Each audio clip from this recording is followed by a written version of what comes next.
morning.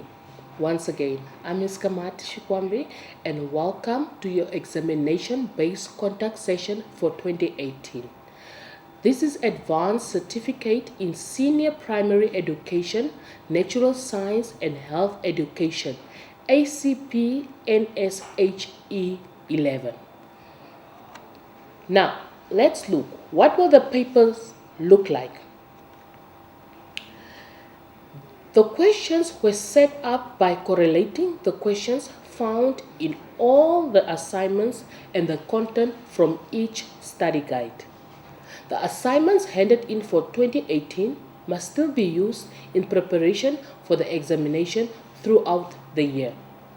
It will be wise to get the assignments of all the courses to get acquainted with the content of each assignment. It is very important to read all your instructions and to make sure that you understand what is expected from you.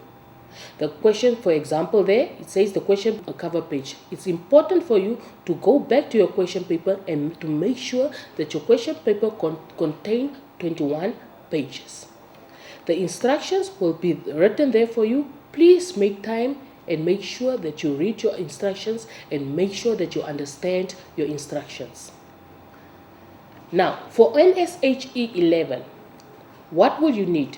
You will need the grade 7 natural study textbook as well as the objectives from your study guide. The teacher must know more than his or her learners. Please take note that the following is not an examination paper. It is only questions to guide you in your preparation for the examinations. Let's look at features of the environment in terms of ecosystems, water, soil, and air. Already this question will tell you that where in your syllabus can you look it up. It falls under the ecosystem. Now, will you be able to answer questions on pollution and its effects on nature and humankind? What is the effects of pollution on humankind? What is the effects of pollution on humankind? Will you be able to answer all these questions? Can you differentiate between rural and urban area? If given a picture in the exam, you have to identify it. Is this a rural area or is this an urban area?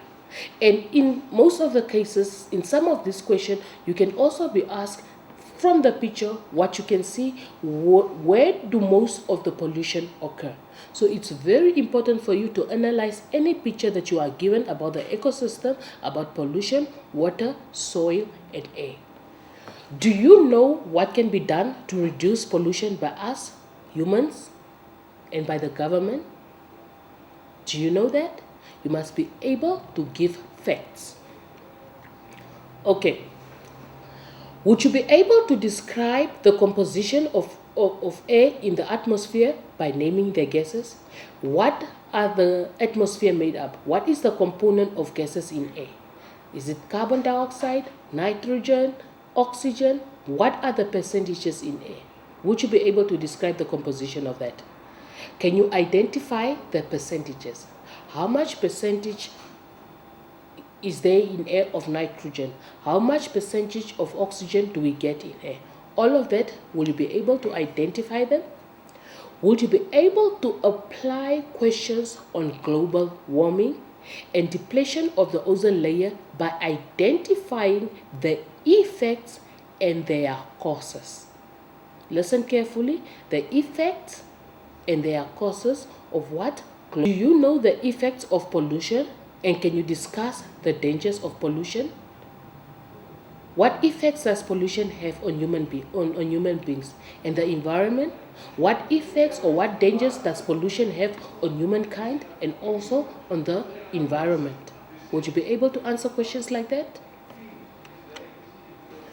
Do you know the types of brains? Now these questions, we go further and we look at neurons, spinal cords, the brains. So, we get 3 types of brains. Will you be able to identify them? Would you be able to outline the importance of spinal cords? Do you know the types of neurons and could you relate each to their function? Name them and then you give the functions for each and every neuron we get. Would you be able to describe human reproduction, conception and pregnancy, birth, caring of newborn child, family planning, contraceptives, infectious diseases, prevention and curing of diseases, sexual transmitted. This is a very broad subject. It's very broad. So here it deals with reproduction and it also deals with conception and pregnancy and birth.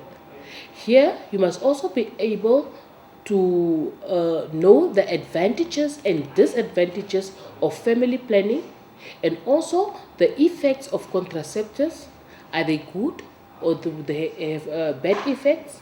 Infectious diseases and prevention of these diseases. You must also be able to answer questions on how are sexually transmitted diseases, how are they transmitted, and then also on what variation. Do you have knowledge about human fetus? Can you outline the changes that occur? Can you name the advantages and disadvantages of using contraceptives? Once again, this is a very important question on family planning. And then you must also look at the chapter on respiratory system. You must be able to explain the structures and functions of the respiratory system. These include now blood circulation, excretion and water balance, the nervous system, hormonal control, skeleton and muscles, the digestive system of the human body. Do you know and understand the human circulatory system? Do you understand the nervous system and immune system and be able to explain it to your learners in such a way that they will understand it? Can you teach and guide your learners the effects on the human body, the dangers, the social implication if somebody is probably addicted to alcohol or drugs? Can you identify different plant parts? Can you label a plant cell? And can you also draw it? What about an animal cell? Will you be able to draw it and will you also be able to what? Label it? Very important. Do you know that all food products have energy values and different nutrients? Will you be able to mention the different nutrients that we get?